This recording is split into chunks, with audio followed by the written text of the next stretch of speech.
This is your dose of daily market wisdom with master trader Nick Santiago. Starting from humble beginnings, Nick has been beating the markets for over 2 decades. He shares with you his take on the profitable trades that will have you moving towards financial freedom in no time at all. To see an in-depth review of his track record and much more, go to inthemoneystocks.com. Welcome. This is your daily dose of daily market wisdom with master trader Nick Santiago. I'm your host, Kerry Lutz. It's 10/18/23, show 536. So what's doing with the major indices today, Nick? Yeah, the major indices are a bit on the weaker side today, Kerry. Traders should remember this Friday is Options X. Today's Whipsaw Wednesday, which is often the most choppy session of the week before the options expiration comes. Rallies will often be sold off. Sell-offs will see big bounces. Be ready for a market that can be all over the map, and that's what we've seen today. We've had a big rally earlier. That has been faded. Now we're selling off, and I'm sure we're going to get a big bounce, a little bit lower. So just be aware of today's Whipsaw Wednesday. All right. Yeah, we're always aware of that. So crude oil, man, crashed from 96 down to low 80s, and now where is it? Yeah, now it's trading at right around $88 a barrel. It's got a bit today in it as well. This move up is solely based on geopolitical fears in the Middle East, if you ask me. Honestly, I have no choice at this stage of the game but to remain neutral on crude, as everything is geopolitically charged. And again, I would just tell everybody, take it one day at a time right now, because there's so much uncertainty out there. And especially in that region, we never know 1 minute to the next what's going to happen. Yeah, they've always got something planned for us, though, don't they? It never fails, Kerry. Never fails, right? Hey, so yields, they're going up now too. Is that geopolitical, or is that they were going to go up anyway? No, they were going to go up anyway. Yields had a huge day yesterday. The 2-year note yield traded up around 5.2%. Today it was below that a little while ago at around 5.19. Now it's up a little bit, sitting at 5.22%. That's why the markets are coming under pressure. Remember what we said, if that 2-year gets towards the Fed funds rate, which is currently at around 5.25 to 5.5. So if you get into that 5.25 territory, that's going to spook the markets. The 2-year Treasury note yield needs to be below the Fed funds rate. And when it gets close to it, the markets don't like it, because that means the Fed has to hike. They're behind the curve. So we didn't talk about it last time, but Powell's last statement, basically that there's going to be one more interest rate hike. Yes, that's what he basically said, not necessarily at this current meeting, which takes place, I believe, on November 1st. But he did say that he expects to hike again. Yes. Right. You believe him? I mean, if the 2-year Treasury note yield is sitting at 5.25 to 5.5, he doesn't have a choice. So the market will force his hand to do it. I don't think he wants to do it. I think he's trying to just use tough rhetoric. But overall, he's not going to have a choice. The market will force it. All right. And the big story here, gold and silver.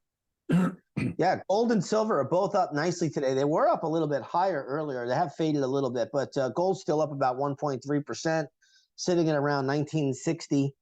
Gold cut right through, gold futures that is, cut right through the 200-day moving average today, and went right up into the level from early September. So we'll see if that can hold up. Gold is a bit overbought and it's a bit extended right now.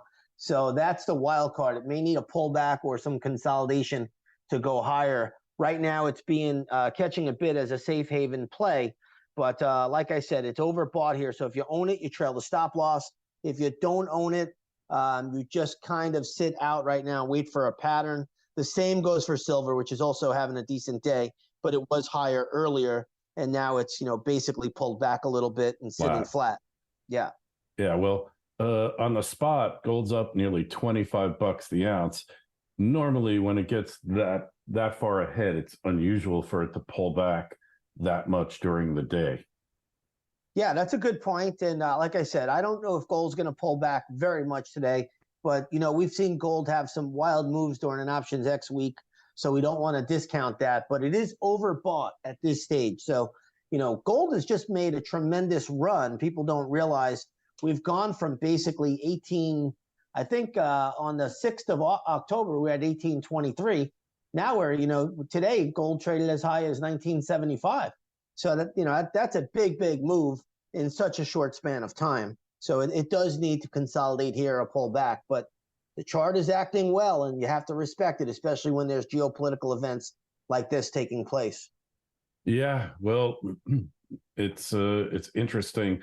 It looked like it was heading lower. It looked like it was going to go below 1800, and then boom, war drums are beating, and here we are, right?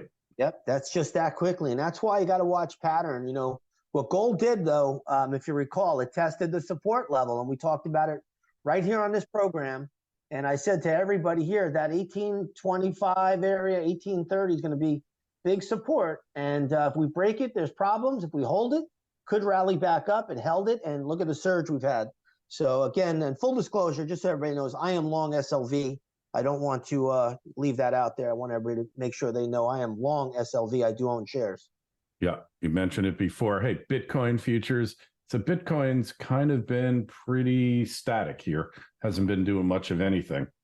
Yeah, and today it's down about 1% as we speak. So you did have a little bit of a pop in Bitcoin a couple days ago, I believe on Monday, just on the news that the SEC did not appeal that court ruling about a potential Bitcoin ETF coming out, spot Bitcoin ETF. So the market caught a bid there, but it has since pulled back. And again, we still have a bearish weekly chart pattern here. So I'm always sticking with pattern, Kerry, until the pattern fails. And that tells me ultimately Bitcoin should go lower.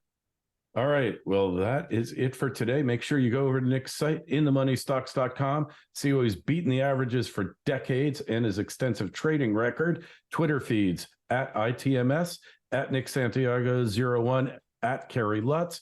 Emails are welcome, kl@kerrylutz.com. Write your comments below on the YouTube channel. Please like, share, and subscribe the show on whatever platform you may be on. Nick, I guess we will talk to you on Friday. Sounds good, Kerry.